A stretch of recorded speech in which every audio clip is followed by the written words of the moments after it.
So I think we probably can bring in our distinguished guest. We got Anna Maria back. Let's do this. Yeah. I want to give a little background to Anna Maria, if that's okay. When we were living in Florida, we were looking for someone that can help us with some social media. And criminy, how did I come across? No, she sent a message. You sent a message to us, right? She sent a message and said, "Hey, perhaps, I do this. Could you use some help with that?" And so we met. Talk. Oh yeah, that's right. That is right. And we actually met in person months later. Yeah. Yeah. Well, we met. And it was funny because as we kind of got talking, it's like, well, I'm down in St. Pete's and we're up in Clearwater, and that's a 20-minute drive. So yeah, we took the opportunity to meet Anna Maria, and great person, has done a lot of work for us in different things. So we've known her for a while and are huge fans.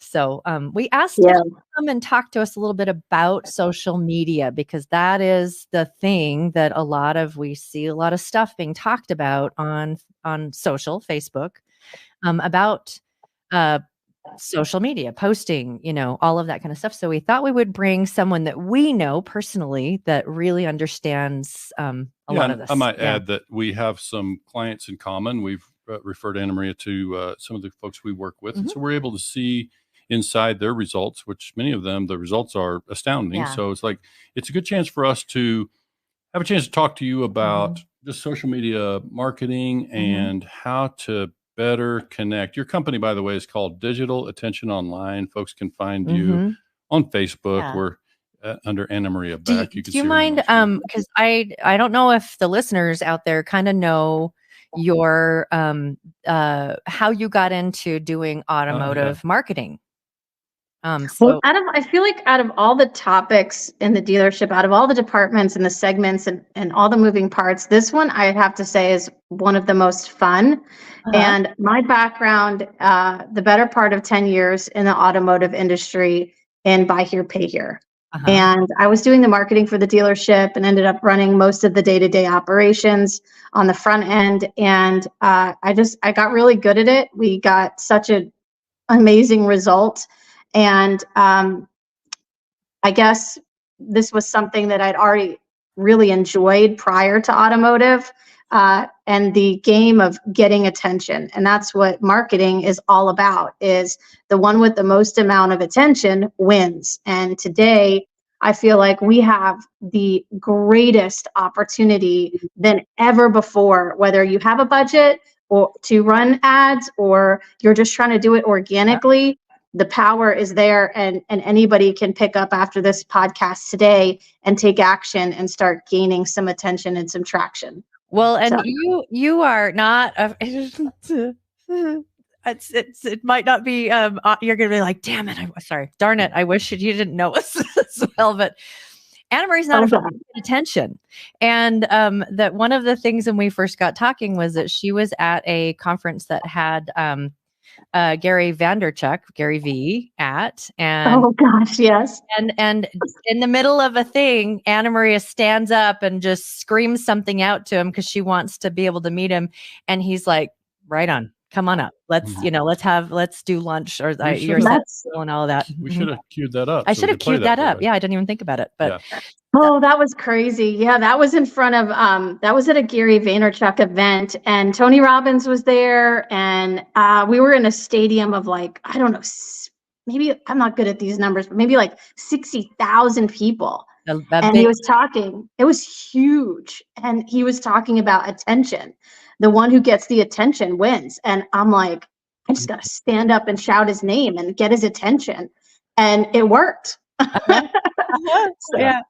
So this stuff works online and offline. Yeah. I remember that the video showed your husband like, that's my wife. He was so proud. Yeah. And the information that we got that day, we spent hours and hours with him. And it really shaped what I do today. And it's changed the trajectory of my career and in my life. Yeah. So I'm glad I brought it up. Yeah, it worked out. It did. So let's talk about how a dealer can get attention. Not everybody's got that, gregarious personality, right? They're not all good at getting on live or, doing the stuff. Yeah. So let's talk about the typical dealer who's new to it and they're going to start to throw a budget toward advertising. I think we can say right off the bat that all the feedback that we see across social media and with our own clients is that Facebook is still top dog. It's still, at least in our space, right? For as far as how to reach consumers, nothing's been more effective than Facebook, right? Yes, it is the most underpriced attention you can get right now. Okay, got it. And so, and I know a lot of dealers that are like, oh, underpriced. You mean I can get something that's really big for a low dollar? It's like, yep. So now it's like the audience is there. We know Facebook's still got a large following, large audience. So we know we can get in front of people, but how do we go about getting in front of the people that are our most likely customer? Like, how do we get the attention of those folks? What would be your first thoughts there? So there's so many different, it really depends on what your targets and objectives are, because there are so many things that you can do on social media that are called organic, which means they're totally free. You can pick up the phone and start doing them today. And then there's the side of Facebook that's running paid advertising. So if you want to talk about, do you want to talk about the free first or the paid first, or the free, the organic and yeah. Let's talk about that. So if a dealer were to hop off this today and wanted to get in front of their local community, they could jump in the Facebook groups, the local buy, sell, trade groups. And they're totally free to join. Your staff can join them and you can begin posting in them, letting people know, hey, your job is your credit with us, or second chance financing, or we finance your future, not your past. Or they can throw up some great car tips, tricks, hacks, and they can start getting known and seen in their local community. And here in Tampa Bay, and I know obviously this isn't the same everywhere across the country, but those groups have like 30, 40, 50,000 people. So with just a few clicks of a button and a great graphic or a great video, you can attract so many people. That's one way you can start. I like that. And so it's not, it might be organic in that you're not doing anything that's paid. Right. But it's also not a billboard in space where you're just posting something on your page only. Right. That's one thing that we've talked to a lot of different dealers. Some of them both of us talked to, and that when you just post something on your page, let's talk about who your audience is. If that's all you're doing is posting something on your page, who's your audience? Just those people on your page. It's those people on your page, and you might get shown if like one of the people on your page like a post or add a comment to a post, it might show up in their stream. But that's right. So so there's two components of that. So if you're looking to get if you're posting just on your Facebook business page, it's only going to be seen by the people that like and follow your page. So some may say, well, then why do it? Some of these people may be looking for a car, and some of them probably maybe already bought a car in their customers, or some just might be local, and it is what it is. And you still need to post on your page for branding. And especially if you're running ads, people are going to go from the ad and go check out your Facebook page. And if you haven't posted since 2015, looks stale and stagnant. The algorithm's not really going to favor you. So you do want to be posting on your page to those people, but you also want to get out to people in your local community that may be looking for a car. So I love that. And so if you're posting something on your page, then you can, find those groups and then just post the same thing on that you've got on your page in those groups. Yeah, and you can even, most of the time, you can share what you post on your business page. So say you wake up today, you make a post on your Facebook business page, you can go in the bottom right-hand corner of the post and share it into the local groups. So the dealership is the one posting into the groups, not you personally. Lots of exposure there. I love that. Yeah. Okay. And cool. I think for us, Anna Marie, we can move into the types of, you touched on it a little bit here, but I think let's move into, just for clarification, I can go to my Facebook page. If I'm a business, I can do a post, but then I can also boost that post. I can put some dollars behind that and boost that post and spread that. I've my understanding is that that's not going to be the most effective way for me to put, if I'm going to put, $200 toward some ad, that's probably not as effective as running ads. So you might talk about that, the difference between boosted posts and paid ads. Yeah, so there's a lot of confusion behind this. And to keep things really simple and to keep things really basic, when you're boosting a post, you have a lot of limitations. So you can't, in your campaign, when you boost it, you can't optimize for certain things that you could optimize for on the back end of Facebook with the real paid advertising. So I kind of would compare it, like in layman's terms, to like if you go into like a Michael's or something like that, and you buy like a DIY paint kit. It comes with 3 paints, and you can paint something, and that's awesome.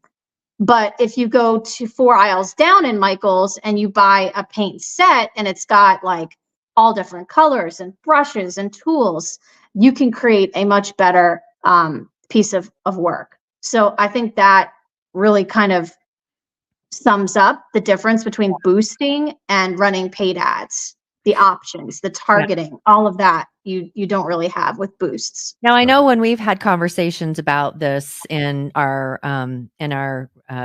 business life, that we've talked about the difference between the posted and or boosting a post and running an ad.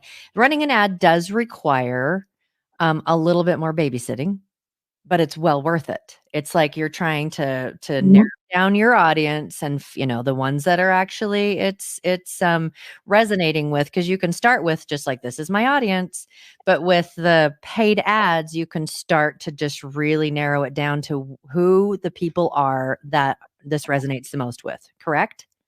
Yes. So as long as you're running ads, when you're running the paid ads, if you're lending money, you have to, and that's what we're in the business to do, selling cars and financing, you have to run them in the special ad category. So Facebook has a different set of rules and regulations you must abide by in order to run ads with them.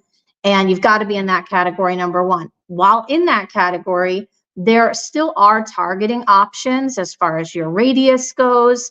A lot of times we see dealers, they're like, I'm going to try the ads, the paid ads. And they go in, they set up an ad, and they're all excited, and they start getting leads that are in like 3 states away from where they are. And obviously, in buy here, pay here, we're not going to finance 3 states away. And so they haven't set their targeting and their radius around who they want to see that ad. So you do have a lot of options, but as long as they're run in the special ad category, you can still define who you want to see your ad. And that's obviously really important. Yeah. I think the thing that makes me nervous, just having worked with a lot of dealers, many of them inexperienced, is that, when you start doing ads yourself and you go out on social, and so you talked about special ad categories and what have you, I think the compliance element, we can make some mistakes out there from a compliance standpoint. So I would say, we're not trying to be attorneys over here or offer compliance advice. Just make sure you find out what you can and can't do. These truth in advertising things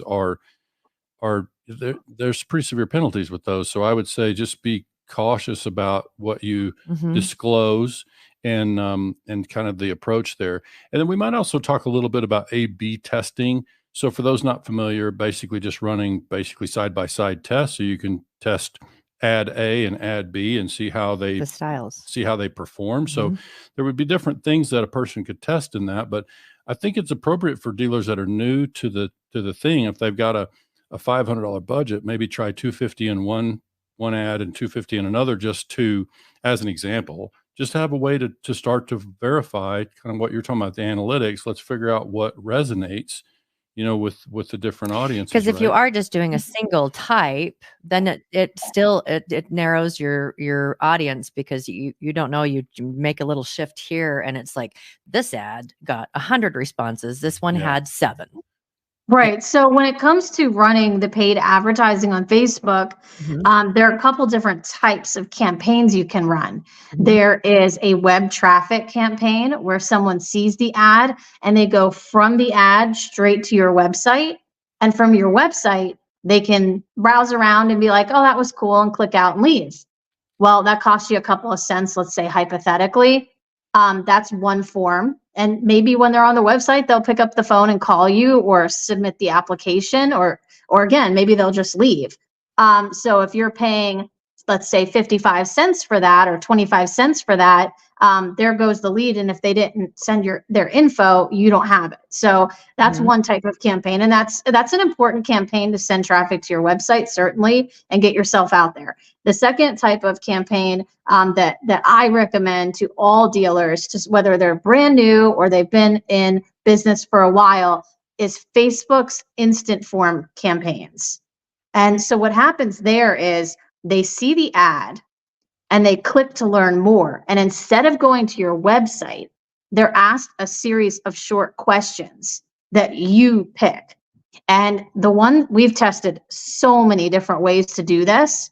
And the best questions, I love giving away free information. I don't know, it just makes me happy. And I wish someone had done that for me when I was sitting behind the desk all those times, making so many freaking errors. So anyway, when you set up the instant form campaign, the first question you should put in there is, are you looking for a car, truck, or SUV?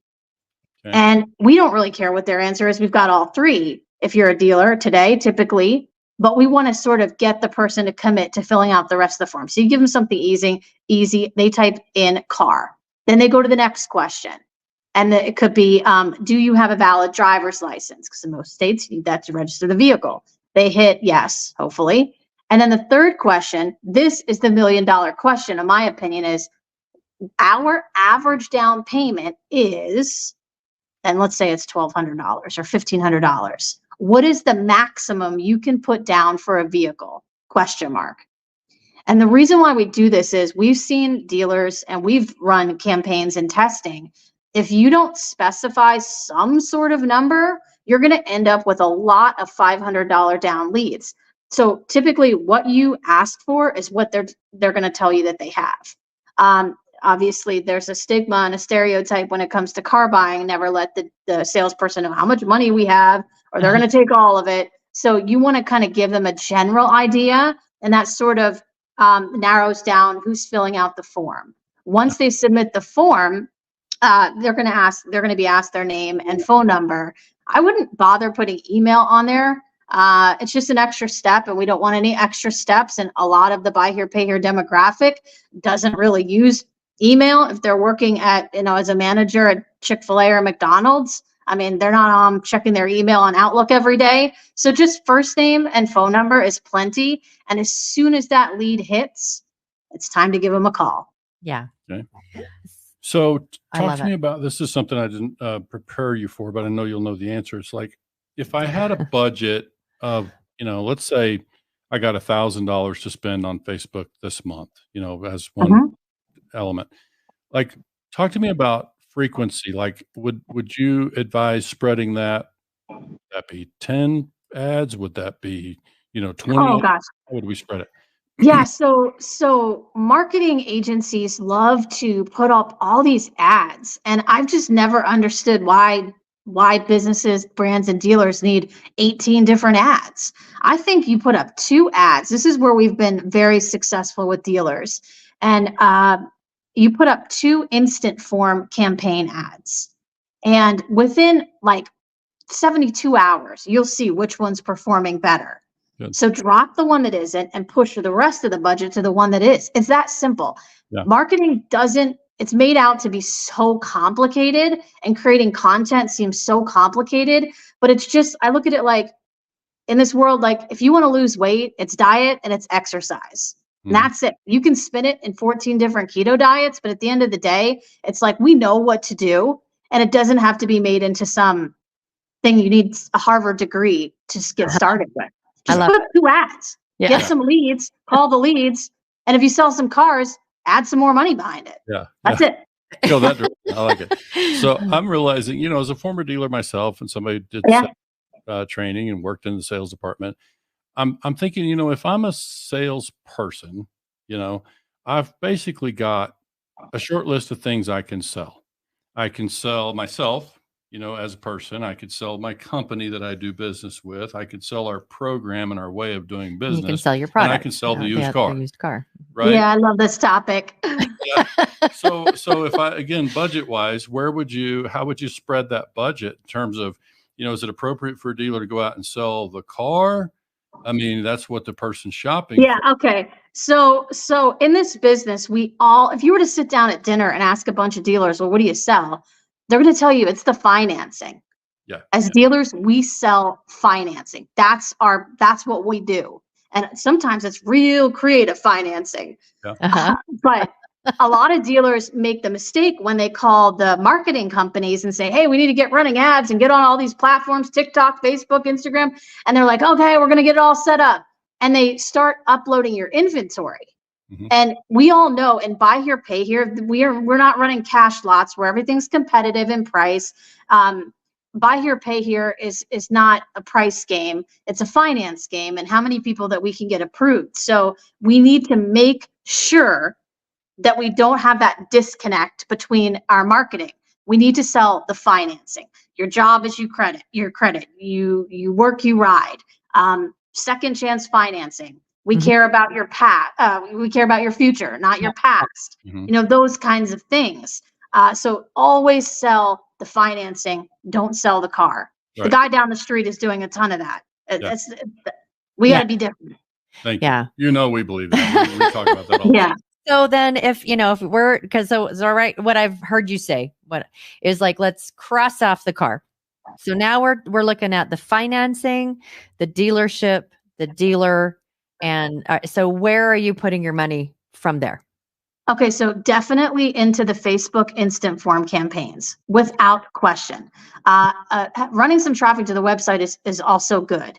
And the top two platforms are Facebook and Instagram, hands down.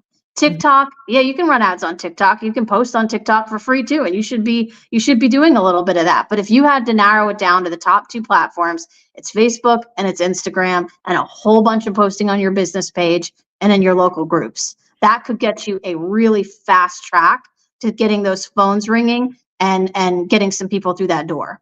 Right. So when you say the instant form, I certainly can see why that would be effective. I'm wondering what's been the most effective in terms of creating a call to action, because they got to click that form to become a lead, right? So what's been the most effective in terms of getting them to click and move forward?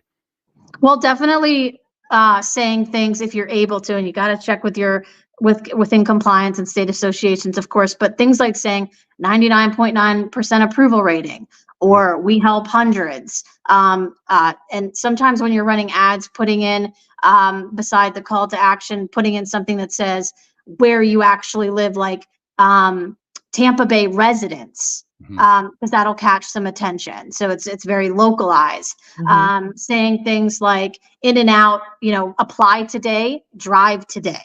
Yeah. People want to know that they've got a great chance of getting approved. Sure. If they feel like they've got a great chance of getting approved, that's another, I call at bat for your team to sell them a car.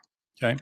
So I think that those type of headlines, making sure that they know it's simplistic and it's obtainable, and they've got a really good shot, you should have a better result with those without question. Good. Right on. I just know that as a former dealer myself, and somebody who does this kind of thing, works with folks like you all the time, I know that if I started a dealership tomorrow, people could find my inventory on the website, but I would be very much at the website, very much on my Facebook. I would be forward with, here's who we are. This is how we do business, and helping the community get to. Michelle and I talk a lot about this idea about getting known. Like, so if I'm going to earn people's trust, I can't just put up a used car with a price and some financing terms. That doesn't help people trust me. So I would be spending my time on my Facebook page and on my website, having people who visit there to say, oh, these are the people I want to do business with. I'll find a car. And so when you get on their get on their website, it's like the first thing they see is not a car too. Right. It's like, this is who we are, and welcome to our thing. And that's where branding really comes in. You want to be known, liked, and trusted in your community, and people like themselves. And that other age-old saying that we all know, facts tell, stories sell. And everyone wants to root for someone that is doing a good job in their community. And I think that we can go into this if you want to. That's why branding is so important, and posting on your business page is so important, is because you let the community in on all those like inner workings that you might not think are very interesting. Like you could be shooting a little video or putting up a picture of Jose, I probably should have picked a better name. Sorry about that. Who's detailing the Toyota Camry out back, and be like, hey, Jose's got 3 kids and he's working out here in the hot sun today, doing an amazing job. We took a shot on Jose when he first came to us, and he's just, totally surpassed all of our expectations. And now the community got to learn who Jose is. Like, or tell a story of how you got into business, or how do you, there's so many of the inner workings that you could put out there on social so people could get to know you. I've had a conversation with a dealer recently that we were chatting about, having a dealer become known, and the response is like, and this dealer does like big stuff. It's like, they're the face, they're the thing, they're the fun, they're the, play, they're all of that. And they said, not all dealers. I don't think that's going to work, because dealers, and it's like, it's not about that. That's your persona, and that's something that people really like, but it's just getting to know you. And it doesn't have to be, something big and playful and all that, but it could just be one of our clients that we just really love what Nick's been doing. And we're working with Nick too. Is saying, hey, this is Nick, and this exactly. And even just a wave, and it's like a little thing that says, this is the team. Hey, so that when someone comes on the lot, they have familiar faces. Or when they come on the Facebook page, they don't even know us. And they're it's like, it's so crazy how all people do this. We go online and we're like, we need to sell cars. Let's post all the inventory. Let's be, and we don't remember that we're on a social platform, and we forget to be social. So some of those really just short clips and images humanize the business that you're in, and people love to see what's behind the curtain and get to know. And of course, you're going to sprinkle in about your financing and about what you do for a living and how you can help them when they're in need of a car. But all of those things are so important. They're so important. Yeah. So they're not hard to do. For sure. And that's the thing, is that even like everybody has a reason why they got into the business. And and our hope is that it was because you want to help people. Because that's one of the reasons. Make a good income, but help people. And so it's like, let people know that you're here to help. And this is the face of the person that's here to help. And this is, it just makes it makes it more relatable. It makes it more, that's how you become known. And the trusted part and the liked part, you have to know who the person is before you can reach. And the beauty, that's so true. And the beauty of it is too, like, I've had dealers tell me, well, how are we going to get into branding? We need leads, and we need them yesterday. We need cars sold yesterday and cars burning gas last week. But that's the beauty of social media. You can do both of those things. It doesn't have to be one or the other. It can be this and that, with or without big budgets. Yeah, sure. Agreed. I think we covered it, and I know we could stay here all day. And we might have you on again another time if that's something that would work with all of our schedules, and it's just so much to unpack about Facebook and social media, and so stinking grateful. I see you out there every day just teaching. And it's like, here's what you can do, and here's what you can do, and just teaching. And it's, that's a beautiful way. I'm calling you out on something. You've become known, liked, and trusted because you've let people get to know you. And it's, so if a dealer needs help, they already know who Anna Maria is. They know who digital attention online is. And so that's what this is all about, is like, get out there, get people to know you. And, you don't have to do an instructional video. Anna Marie's really great at that, but just get your face and your team and all of that out there. And hope we've given you some really great tips about where to start, where to post. Very specific tips today. So great. Such rich information today to go out and start posting some stuff based on what Anna Maria just shared. So it's, we didn't get a chance to put it on the screen, but it's digitalattentiononline.com, right? That's right. Okay. That's where they can find. And there's a whole free section on there too, with a lot of videos that talk about some of the things that we covered today and a whole lot more. So if you're just looking for some free guidance and not really sure where to start, you can consume that content, those videos, totally free. And if you need somebody to shoot you in the right direction, I'd be happy to help you out. But there's a lot of free stuff out there. I don't know if you know, there's also this website called, I'll spell it for you, GOOGL. There we go. I mean, come on, it's the internet. It took you a minute there, Michelle. You guys there's so much information at our fingertips right on these phones. I mean, if you have the time and you have the bravery and you have the tenacity to hop online and to start consuming this content, whether it's with me or whether it's with somebody else, or just getting on Google and doing a few searches to say, how am I going to nail this? How am I going to go out there and get attention? The information's there. You just got to take action on it. Yeah. And I'll certainly help you out, guide you along the way too. Excellent. And you know, in the buy here, pay here space, we advise playing the long game. Doesn't mean that dealers can't do something with call to action to create leads and opportunities. When they say, I want something running and gas when burning. they have a foundational campaign, you know, that is meant to build long-term. And by the way, before we wrap up, I got to explain to any of our video viewers that, you know, when Michelle does this, sure, her family does this. When she does it, stops, like spot on, that means like you hit it on the nose. You hit it on the nose. She's not saying you got something on your nose. I think she does that. That she would doesn't explain to people. Not everybody knows what that That's funny. Yeah. To me, it's like spot on, hit it on the nose. So yes, a little bit of Michelle's and sorry, honey. So, for those people who don't know. So I get all excited about that. Yeah, I do see you do that. Yeah. I wasn't really sure, to be honest. I was like, what is she doing?